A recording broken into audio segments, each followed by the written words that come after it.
один я знаю, что делать в таких ситуациях. Тебе тоже не рассказывали? Вообще ни разу. Да и я как-то особо не расспрашивала про маму. Ребят, идите сюда. Ну, Ребята, всем здорово. да, я буду вас рассказывать,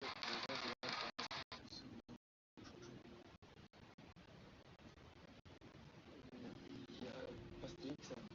Смотри, что помнишь, мы тогда 7 месяцев каждый прикол нашли. Ты собрала больше всего билетиков и получила жончик. Ты еще назвала его «Сокровище приятных моментов».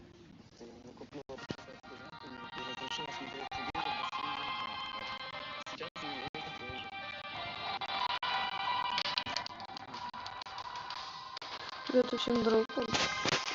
Как всегда мы играем в Brawl Stars.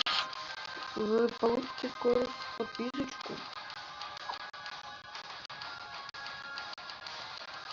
Сейчас посмотрим, сколько дадут.